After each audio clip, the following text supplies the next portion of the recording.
put a blank cartridge in there, and if this is shoulder fired, if I wanted to, They have to be really close. hopefully that doesn't happen when you're in the field, but there's no guarantee. Things go wrong. Well, what animals might you So Charlie asked, what animals might we intend to capture with this? Well, you might want to capture a suspected rabid raccoon. This is a short distance device. Maybe from here to the doorway would be the farthest I would want to shoot it. The projectiles send the net out, so you get a pretty good area that's covered. This device has also been used with limited success to capture sea ducks. There was a SCOTR project that was going on. I'm sure many of you are aware of the offshore wind farms that are being developed. And there were questions raised about, well, what impact is that going to have on sea ducks? And it's like, well, you know what? We don't really know a lot about sea ducks because nobody's really studied them. And they're hard to study. Where do they go? How do they spend their time? So they tried capturing scoters with some success using this device in January out on the ocean in teen-degree weather in a bouncing boat traveling 25 miles an hour with somebody standing in the front of it shooting ducks out of the air from that distance. How fun is that? That is a blast, and I mean it. These things kick like a mule, but they're fun. Yeah. Yep. This is a bucket launcher. Okay. They come in different sizes. This is about 12 by 16, I think. But that's not really going to be, I wouldn't ask that level of detail of you. To know that this is called a tub launcher is important enough. And then for what it may be used for, it could be a bonus. Sure, keep them coming. How can shooting at the birds flying in the air and capturing them, how does that give you data about, protecting the wind signals, protecting them in the air? Good question by you, and I hope to address it in a minute or two, but if I don't, just ask me again, all right?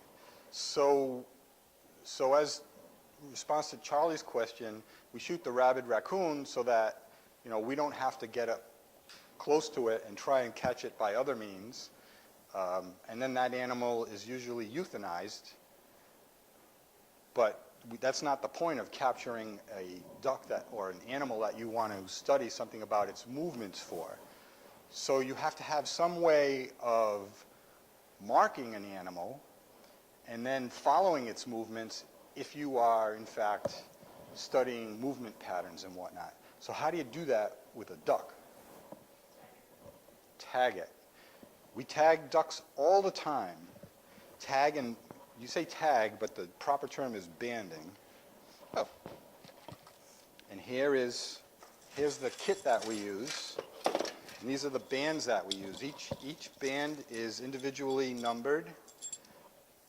There is a central clearinghouse for all these bands and all the data that is collected by the specimens that these bands are affixed to.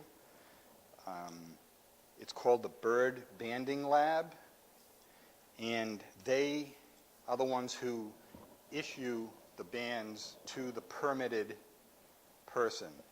The general public cannot go out and say, oh, I'm going to get some bands and band birds or animals. As far as the Bird Banding Lab, they deal strictly with birds, and that's mostly what I'm going to focus on. I'm not going to talk too much about mammalian tagging or banding. So the thing about the banding,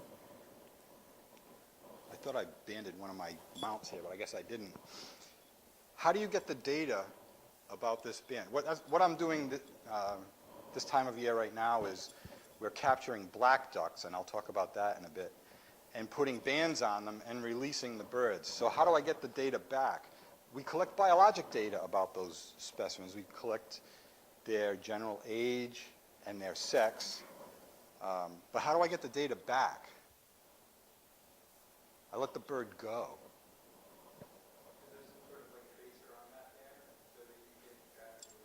Nope, just an individual number.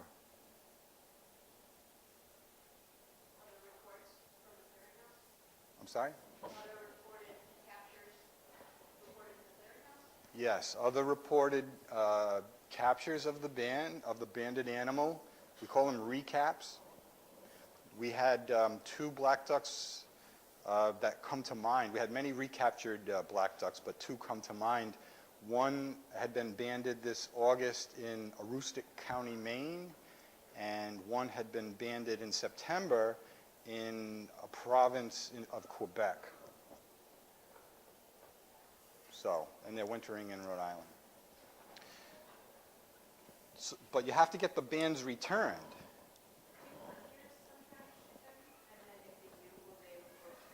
Hunters, yeah, the return of bands from waterfowl hunters is an important and the most common method of getting data back.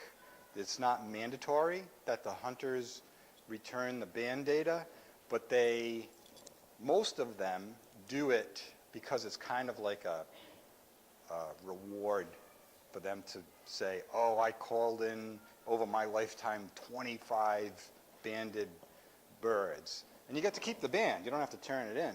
So they'll have a string of bands like this that they've collected over the years. Sometimes will be banded with a rewards band. So they get a band like this on one leg, and on the other leg, they get a call this number in, and we'll send you a check for $50. They used to send, the bird banding to send certificates to people, thanking them for the band and the band number and where a history of where the bird was banded and maybe where it was recaptured. They don't do that anymore, but if you go on the website, bbl.org, I think it is, and send in a banding report, you can have yourself sent a certificate, an e-certificate. Do they know what the percentage of bands are recapped? It's about 10%. The question was, do we know the return on data on banded birds? It's about 10%. I would just say it's a simple mark recapture study. You've probably heard that term. So if you know how many bands are put out there, for instance, in Rhode Island, we band about 500 geese every summer during the molt period. Other states do as well. So they know how many bands are put out there every year. There's a certain percentage of those that are recaptured, either by hunters or by some other means. And statisticians, there's statistical models that you can do to look at the recapture rates, and you can estimate from that, well, what's the population size based on your recapture of those. So if you put 500 bands out there, you get two recaptured, whatever. There are statisticians. It's beyond my skill set to figure that stuff out, but there are people who can do those statistical models. And from that, they can estimate population size. In addition, as Paul said, you can look at some of the movement activities of birds, where the bird that was banded in Quebec, shows up in Rhode Island, gives you a little bit more information about that bird. So for every time Paul captures a bird, he puts data on there where it was captured, the date it was captured, who captured it, other information that goes into that database. So it's been going on for a long time, and those are for ducks. I mean, they have them for geese and swans, and we do them with bats too. So And thank you. That's I would spot say, on. but your question about how do you know one thing is there's some issues with, do bands fall off? Do they stay on? Do they wear out?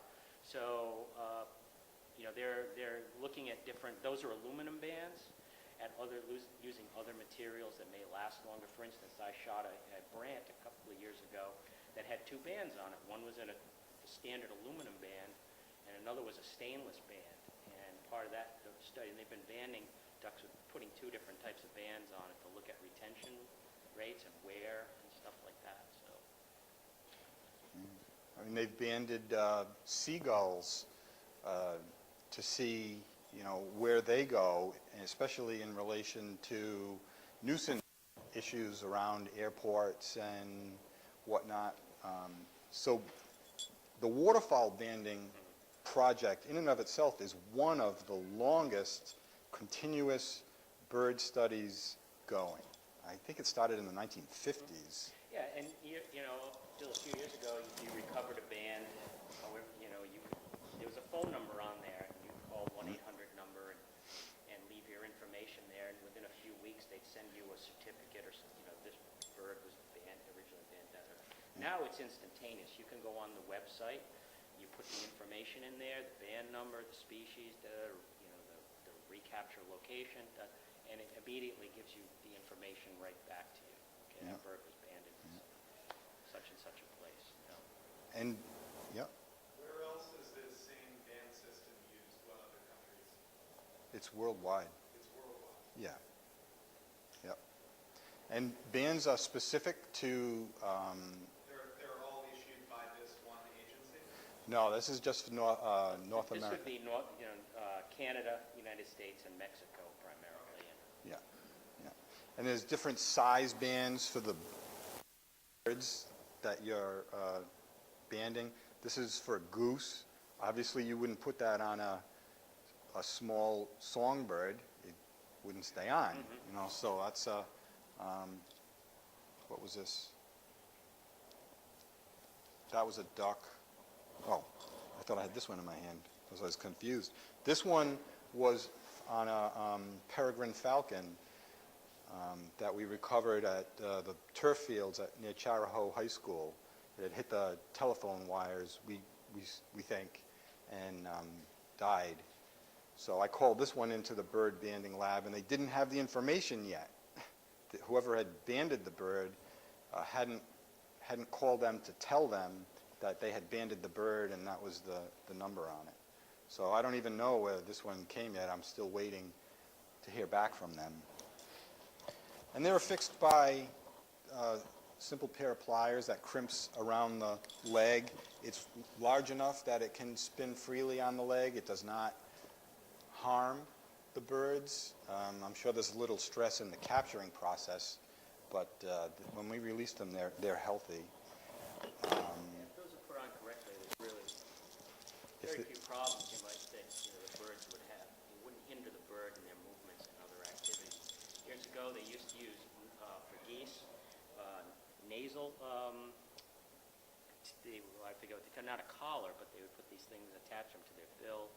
They found out those interfered with the, birds being able to feed. They wouldn't stay on, and then they put neck collars on, because one of the things if you saw, a goose or any other bird at a distance, it's hard to read those, but a neck collar with a unique number or color, was a common way to do that, but they since gone away from that. Again, there was issues with, interfering with birds' activity. They didn't stay on, they wore out, but you may still, it hasn't been done in a while. We haven't done it in Rhode Island, No. but you may still see at some point a bird with a neck collar with a unique number on it, which you could read with a spotting scope or binoculars. Right. No, I guess not. One other thing is this is very simple. You can put the band on. It's very simple. Putting those collars on takes a little more time and effort, more stress on the bird. Over the years, there have probably been different marking and banding techniques that have been found to change the natural behaviors of species, and they have evolved different techniques to what we believe don't cause behavioral changes.